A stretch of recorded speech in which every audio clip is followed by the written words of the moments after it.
Racha y Pregunta, hoy con un invitado internacional, el general Óscar Naranjo, ex vicepresidente de la República de Colombia, ex director de la Policía Nacional de ese país y negociador plenipotenciario de la paz de Colombia. Bienvenido, general Naranjo. Hoy hablaremos sobre la crisis en Panamá con base en su experiencia como negociador plenipotenciario de la paz. ¿Cuál es la importancia de tener negociadores expertos dirigiendo una mesa del diálogo? Un gusto saludarla a ustedes, saludar a toda su audiencia y desde Bogotá compartir las experiencias que hemos acumulado en estas materias de conflictividad y de cómo superar esa conflictividad a partir de una herramienta fundamental como la que usted menciona del diálogo. Diálogo que por supuesto demanda previamente un ejercicio de ingeniería en la negociación para determinar cuáles son los interlocutores determinantes, cuáles son los interlocutores que validan el diálogo, cuáles son los interlocutores ampliados para que el diálogo trascienda más allá de una mesa cerrada en esa conversación. Y por lo tanto digo a su pregunta, tener no solamente negociadores expertos, sino una clara noción de cuáles son las bases sobre las cuales se construye una conversación, un diálogo creíble, confiable, efectivo para superar momentos de conflictividad es absolutamente necesario. Y debo decir que el mundo ha producido ya suficientes conocimientos desde la academia, desde la política, desde las ciencias sociales y también desde las organizaciones de activistas ciudadanas que generalmente, digamos, contribuyen de manera muy notable a enriquecer el diálogo. ¿La Iglesia es una entidad calificada para mediar o se necesitan, como hablábamos en esta pregunta anterior, negociadores expertos en crisis? Mira, Flora, esa pregunta, digamos, pasa por un tema que es vital hoy en el mundo. Esta indignación ciudadana que estamos constatando no es un fenómeno nuevo.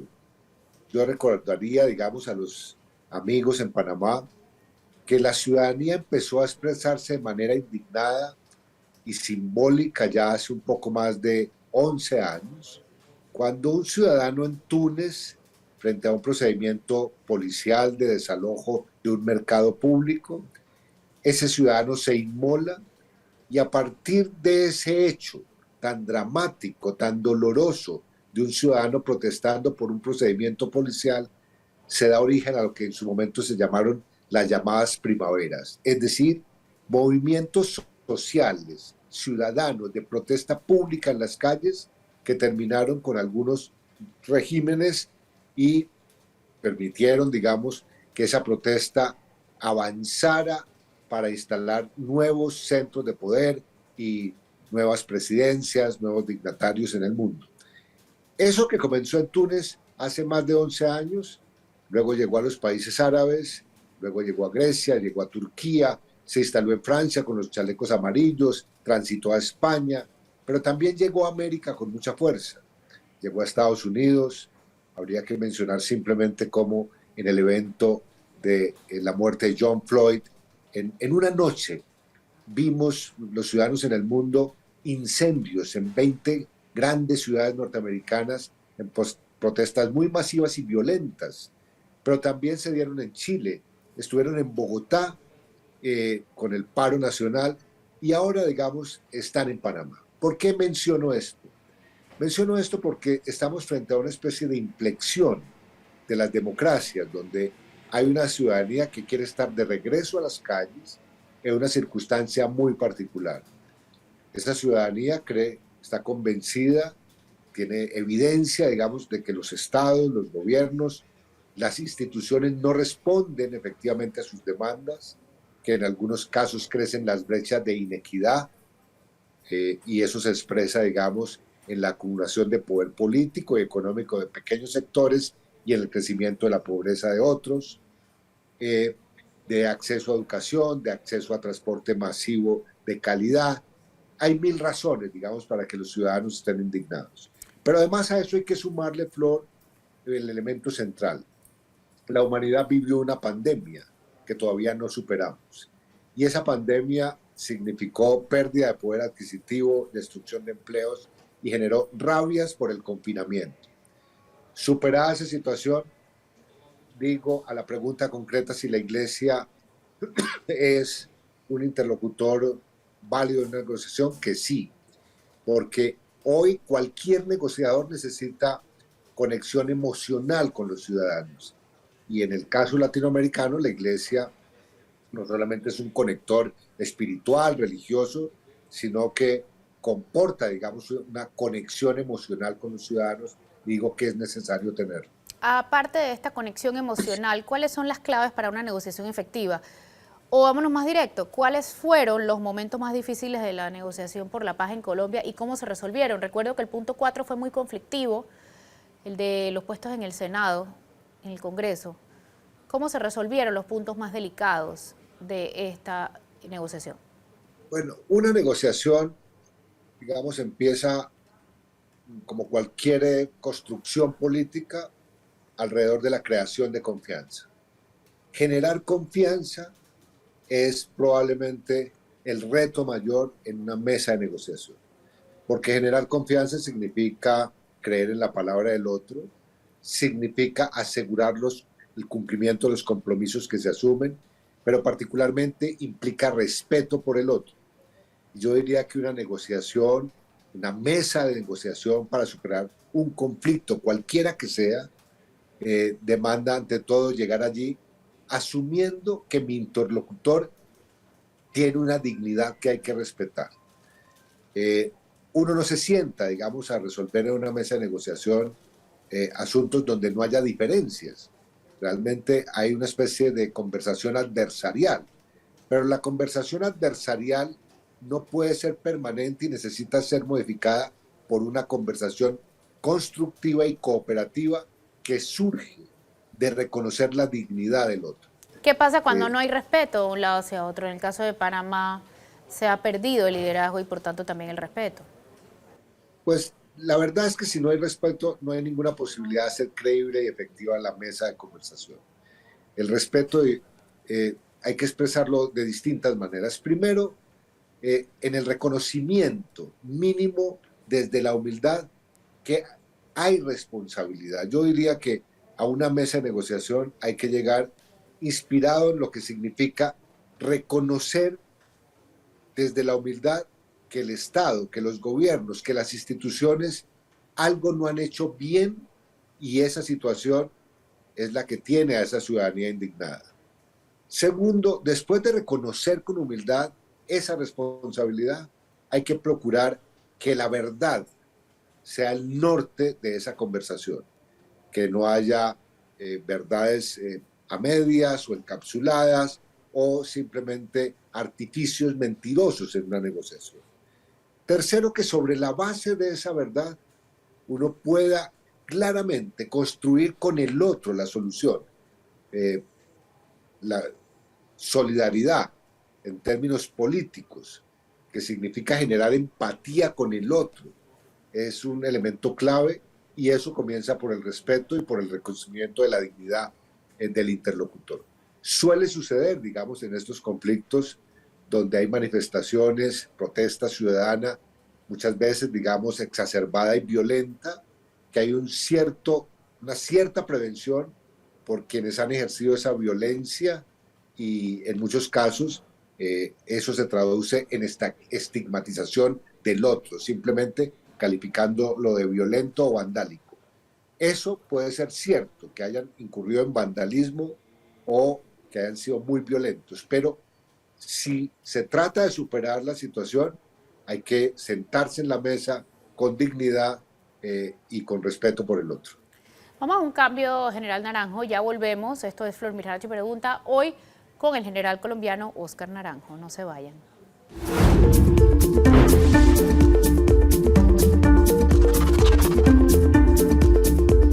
Ya de vuelta en Flor Mirachi Pregunta, hoy con Óscar Naranjo, general negociador plenipotenciario de la paz de Colombia. Doctor Naranjo, en el bloque anterior hablábamos de la importancia del respeto y la credibilidad de las partes que están sentadas en la mesa.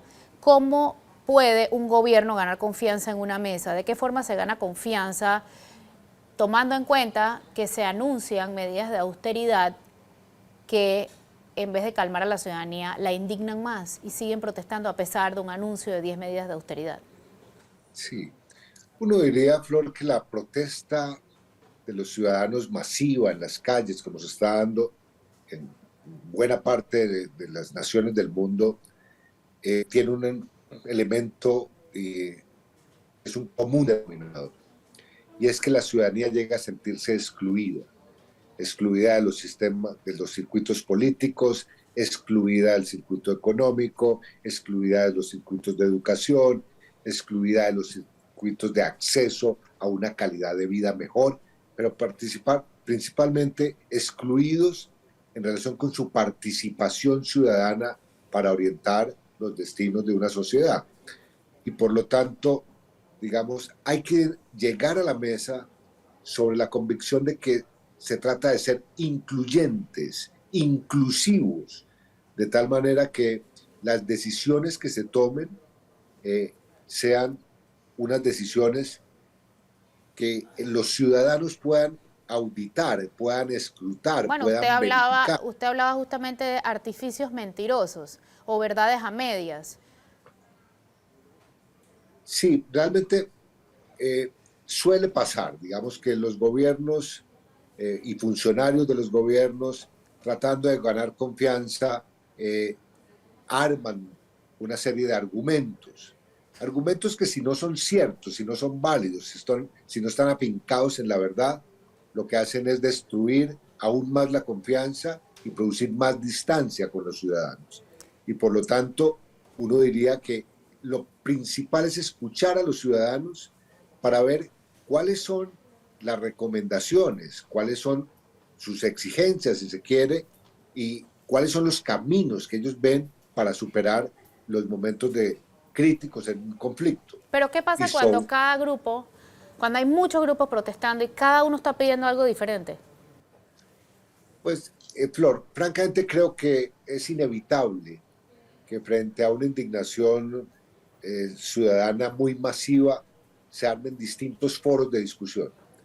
Yo creo que hay que agotar, digamos, y abrir esas válvulas a esos foros, así aparezcan un poco anárquicos, si se quiere, así parezcan desconectados, no coordinados. Pero la verdad es que se necesita abrir las válvulas a muchos caminos para que la gente se exprese y se exprese en esas mesas de trabajo, repito, así no estén coordinadas en su primera fase. ¿Cuál Luego de que debe? se Adelante. decanta eso, hay que empezar a integrarlos, porque de esas mesas, de esos distintos escenarios, de esos foros, así no estén conectados, repito, van a surgir unos liderazgos naturales que habría que identificar para irlos concentrando en una mesa mucho más unificada, en una mesa con más objetivo y propósito claro y determinado. En otras palabras, en una mesa no solamente deben estar sentados los que protestan y contra quienes protestan, sino también las personas que podrían tener las soluciones en sus manos, empresas privadas, industriales, etcétera.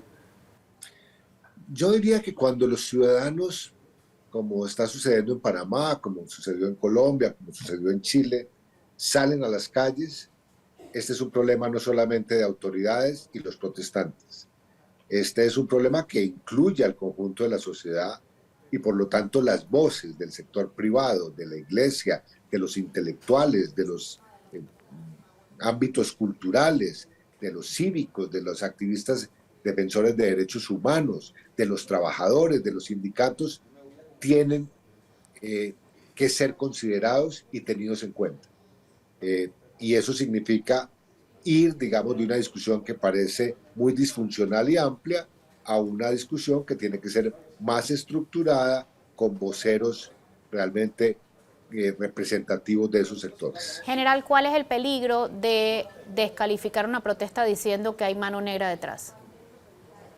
Pues mira, Flor, va a ser inevitable, ha sido inevitable que algunos de los que protestan estén instrumentalizados por organizaciones al margen de la ley.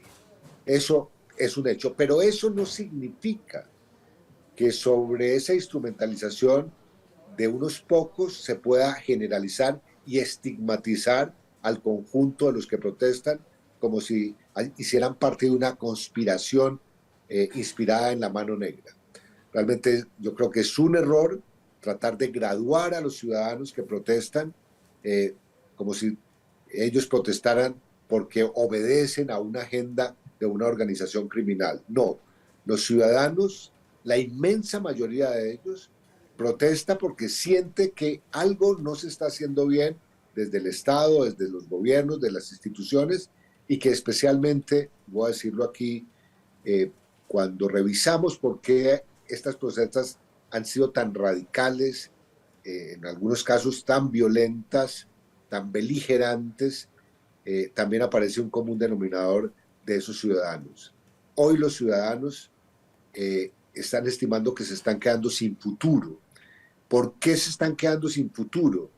Porque ven cómo el cambio climático está acelerando la destrucción del planeta, porque el poder adquisitivo a raíz de lo que está pasando con la inflación en el mundo, la escasez de algunos alimentos, la brecha entre quienes han acumulado poder económico y los pobres parece ampliarse. Eso para ellos es una señal de que su futuro, digamos, es incierto. Y por lo tanto, si uno le suma a esa incertidumbre, que podría llamar uno existencial de los ciudadanos, el hecho de que los termina de graduar como personas al margen de la ley, instrumentalizados por todos por una mano negra, es un gran error. Creo que hay que rescatar la confianza en el futuro y dignificar al ciudadano plenamente. Vámonos a otro cambio, doctor Naranjo, ya volvemos. Esto es Flor Misrachi Pregunta, hoy con el general colombiano Óscar Naranjo.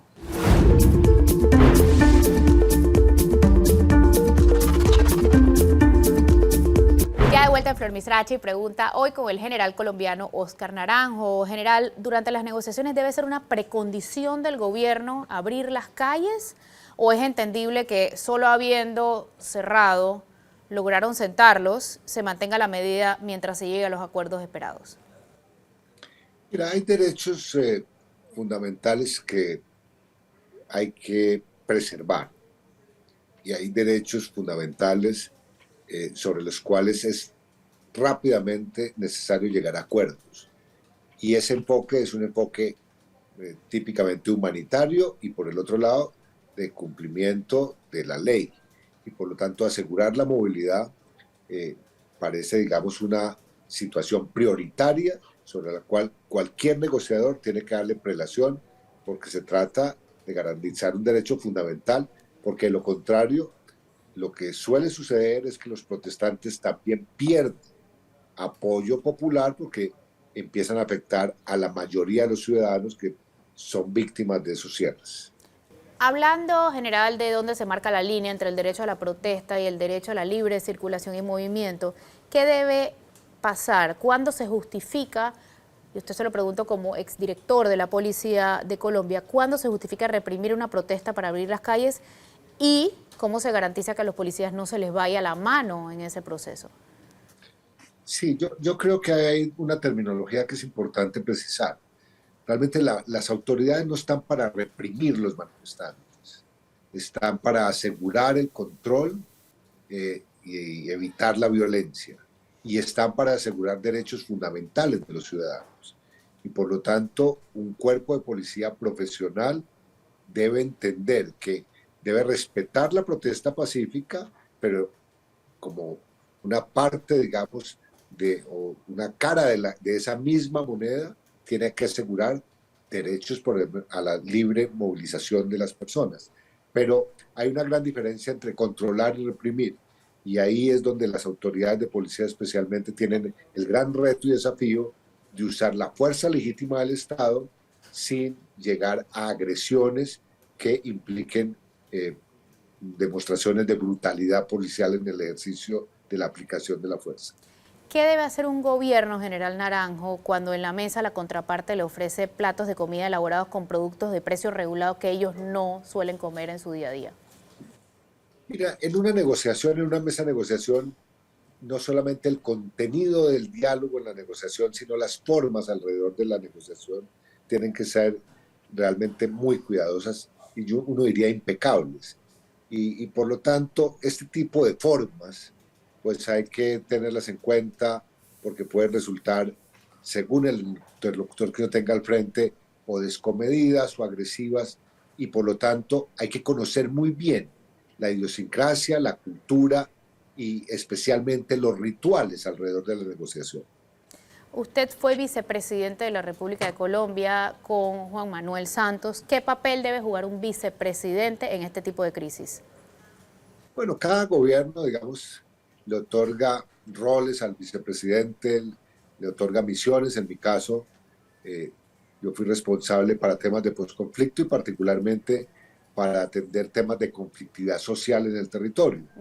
Eh, y yo creo que en todo caso, cualquiera que sea el papel asignado al vicepresidente, el vicepresidente es fundamentalmente un coequipero del presidente y tiene que ser al mismo tiempo un gran interlocutor con los sectores más sensibles y vulnerables de la sociedad.